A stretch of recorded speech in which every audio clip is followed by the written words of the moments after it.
Digital India, make in India, stand up India, startup India, smart city, Vishwakarma Yojana. అసలు corona అప్పుడు ఆయన vaccine ఇవ్వకపోతే మనం బతికే వాళ్ళమా? 500 ఏండ్ల భారతీయుల కల నెరవేర్చిన నరేంద్ర మోదీకి దేశమంతటా హైవేలు, వందే భారత్ రైళ్లు, పాఠశాలలు, ఆర్టికల్ 370 రద్దు, త్రిబుల్ తలాక్ రద్దు, సర్జికల్ స్ట్రైక్ లాంటి కఠినమైన నిర్ణయాలు. మోడీ గారు ఇదంతా ఒక ట్రైలర్ మాత్రమే అంటున్నారు. కమలం గుర్తుకే ఓటేద్దాం, బీజేపీని గెలిపిద్దాం. మోడీ మన అందరి నేస్తం, బీజేపీనే గెలిపించేద్దాం. కాంగ్రెస్ కూటమి పేరు మారినట్టే వాళ్ల గుర్తు కూడా మారింది. వాళ్ల కొత్త గుర్తును నెత్తి మీద పెట్టుకుని తిరుగుతున్నారు. ఇంకా కూడా ఆ దొంగల కూటమిని నమ్మే వాళ్లుంటే గాడిద గుడ్డుకు ఓటు వెయ్యండి అంటూ ఎన్నికల ప్రచారంలో భాగంగా కరీంనగర్ ఎంపీ బీజేపీ అభ్యర్థి బండి సంజయ్ తీవ్ర విమర్శలు గుప్పించారు.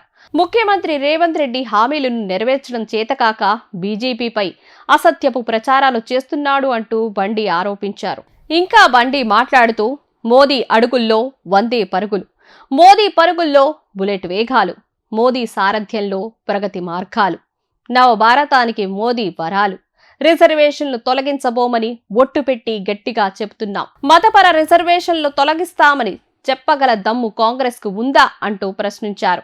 సోమవారం కరీంనగర్లో రాజాశ్రీ గార్డెన్లో జరిగిన గ్రామీణ ప్రాంత వైద్యుల ఆత్మీయ సమావేశంలో బండి పాల్గొన్నారు. ఈ సమావేశంలో ఆర్ఎంపీలు, పీఎంపీలు, వైద్యులంతా బీజేపీకి మద్దతు తెలపడం చాలా సంతోషకరమైన విషయం.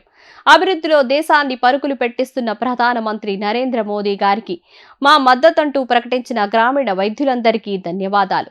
కోవిడ్ టైంలో గ్రామాల్లో ప్రజల ప్రాణాలు కాపాడిన వాళ్లు ఆర్ఎంపీ, పీఎంపీ వైద్యులు. పేదలకు భరించగలిగే డబ్బుతోనే చికిత్స చేస్తున్న మీ సేవలు అనిర్వచనీయమైనవి.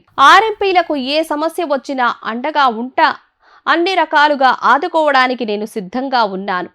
భారతీయ జనతా పార్టీ మళ్లీ అధికారంలోకి వస్తే రిజర్వేషన్లు రద్దు చేస్తుందని ఇకపై ఎవరైనా అంటే వారికి బుద్ధి చెప్పాలని బండి అన్నారు. అంబేద్కర్ స్ఫూర్తితో రిజర్వేషన్లను పక్కాగా అమలు చేసింది, చేయబోతుంది బీజేపీ మాత్రమే. కనుక కాంగ్రెస్ పార్టీ నాయకుల మాయమాటలు నమ్మొద్దంటూ బండి విజ్ఞప్తి చేశారు. ప్రధాని నరేంద్ర మోదీ మరియు అమిత్ షాల గురించి ఇష్టానుసారంగా మాట్లాడితే ఊరుకునేది లేదు అన్నారు. సీఎం రేవంత్ రెడ్డి కొత్తగా గాడిద గుడ్డు గుర్తుతో ప్రచారం చేస్తున్నారు. అదే వారి పార్టీ గుర్తని అందరూ భావిస్తున్నారు. ఇప్పటికే ఇండియా కూటమి అంటూ పేరు మార్చుకున్నారు. కనుక వారి గుర్తును కూడా గాడిద గుడ్డుగా మార్చుకుంటే బాగుంటుంది అనే అభిప్రాయంను బండి వ్యక్తం చేశారు.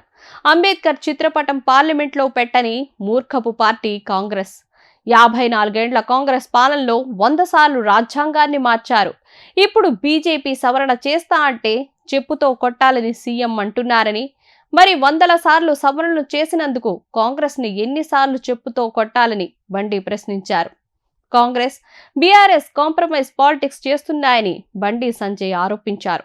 కరీంనగర్లో పోటీ చేయడం ఇష్టం లేకున్నా వినోద్ కుమార్ను కేసీఆర్ ఒత్తిడి చేసి మరీ పోటీలో నిలబెట్టారని ఎద్దేవా చేశారు.